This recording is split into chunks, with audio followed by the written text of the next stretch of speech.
अहिल्या द्रौपदी सीता तारा मंदोदरी तथा पंचकन्या स्मरे नित्यम महापातकनाशनम। आपल्या परंपरेमध्ये ज्या पंचकन्यांचा उल्लेख केला जातो त्यामध्ये जनक राजाची कन्या सीता हिचा समावेश केला जातो। प्रभू श्रीरामचंद्र हे मर्यादा पुरुषोत्तम म्हणून ओळखले जातात। तसेच सीता ही सुद्धा मर्यादेचे मूर्तिमंत आदर्श उदाहरण आहे। रामायणातील अनेक गोष्टी आजही लागू होतात। काळानुरूप कितीही बदल झाला तरी त्या युगातल्या चालत आलेल्या गोष्टी घटना या युगातही चालत आलेल्या आहेत आणि याच विषयावरती हा आजचा व्हिडिओ आहे। अतिशय सुंदर व्हिडिओ आहे, खूप उपदेशपर हा व्हिडिओ आहे। नमस्कार, मी रमेश, आपले नेहमीप्रमाणे स्वागत आहे। चला तर आजच्या प्रमुख विषयाकडे वळूया। आजचा हा व्हिडिओ आहे अगदी सुंदर आणि उपदेशपर आहे, त्याकरता हा व्हिडिओ शेवटपर्यंत बघा। सीता ही राजाची कन्या आणि राजाची पत्नी असूनही तिचं आयुष्य किती चढ उतारांनी व्यापलेलं होतं। त्या प्रसंगात तिने उत्तमपणे धीर आणि उदात्तता दाखवली याची अनेक दाखले रामायणामध्ये आपल्याला सापडतात। राम आणि सीता यांच्या विवाहाची कथा आपण सर्वांना माहीतच आहे। जनक राजाने ठेवलेला पण श्रीराम पूर्ण करतात आणि राम सीता यांचा विवाह संपन्न होतो। विवाहानंतर सुखी संसाराची स्वप्न घेऊन सीतामाई अयोध्येत आल्या, परंतु अयोध्येत अवघ्या काही दिवसातच त्यांना रामासह वनवासाला जावे लागले। श्रीरामाची पत्नी म्हणून आणि पत्नी धर्म म्हणून सीता रामासह वनवासाला जाते। ज्याप्रमाणे रामायणामध्ये प्रभू श्रीरामचंद्रांना मर्यादा पुरुषोत्तम म्हटले जाते, त्याचप्रमाणे सीता सुद्धा मर्यादेचे मूर्तिमंत आदर्श उदाहरण आहे। शास्त्री स्वागत झाल्यानंतर लगेचच 14 वर्षे सीतेला वनवास पदरी पडतो। अशा परिस्थितीत सुद्धा तिने मर्यादा ओलांडली नाही।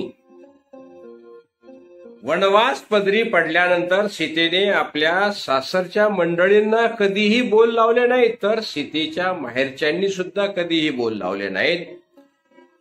सर्व प्रसंगांना अगदी संयमितपणे धैर्याने सीता सामोरी गेलेली आहे। वनवासाला गेल्यावर सीतेला काय हवे काय नको हवे हे विचारणारा राम आहे। सीतेचा सन्मान करणारा तसेच ऐकून घेणारा, तिचे मत जाणून घेणाऱ्या श्रीरामाचे दर्शन आपल्याला रामायणामध्ये पाहायला मिळते। ते असे की वनवासात असताना दंडकारण्यात प्रवेश करण्यापूर्वी ऋषीमुनी श्रीरामांकडून संरक्षणाचे वचन मागतात आणि श्रीरामही ऋषीमुनी साधूजनांना त्रास देणाऱ्या राक्षसांचा नायनाट करण्याचे प्रतिज्ञा करतात। हे ऐकल्यावर सीतामाई श्रीरामांना म्हणते की 3 दोष असतात, ते म्हणजे खोटे बोलणे, परस्त्रीकडे पाहणे आणि विनावैर रौद्रता धारण करणे। हे मला माहिती आहे।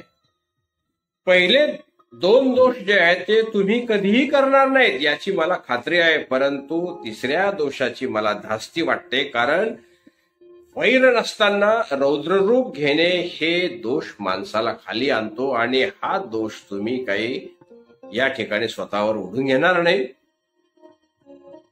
पत्नी या नात्याने आपले विचार मांडण्याचे सीतेला स्वातंत्र्य असल्याचे, आपण काय करत आहोत याची पदोपदी जाणीव करून देत असल्याचे, तसेच सीतामाईचे मत जाणून घेत असल्याचे रामायणाच्या वाचनातून आपल्याला माहीत पडते।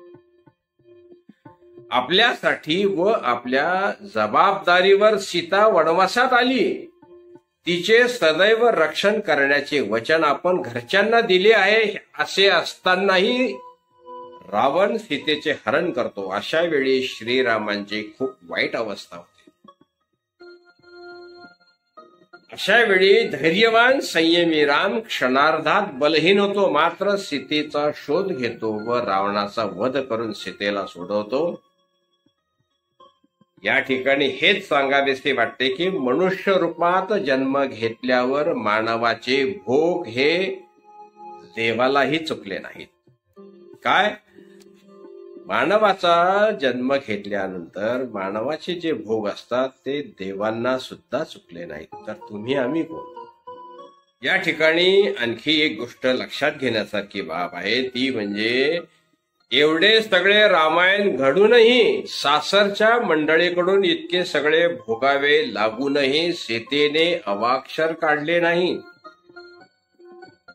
आदर्श पती, एक पत्नी, आदर्श पिता होणे सोपी गोष्ट नाही. त्यासाठी किती झिजावे, कष्टावे, त्यागावे, सहन करावे लागते, हे श्रीरामांकडून शिकण्यासारखे आहे. रामायणातील अनेक गोष्टी आजही लागू होतात. काळानुरूप कितीही बदल झाले तरी पती पत्नी नातेसंबंध, पिता पुत्र नातेसंबंध अशा काही गोष्टी बदलत नाहीत. त्या युगाप्रमाणे त्या युगात ज्या होतात त्या या युगातही त्या गोष्टी चालत आलेल्या आहेत. अनेकदा पत्नीनेच पतीसाठी बहुतांश सर्व करावे असा आग्रह धरला जातो. पत्नीसाठी करणारे पतीही आहेत, पण पतीकडून तशी अपेक्षा केली जात नाही. या सर्व बाबतीत श्रीराम कायम उजवे ठरलेले आहेत.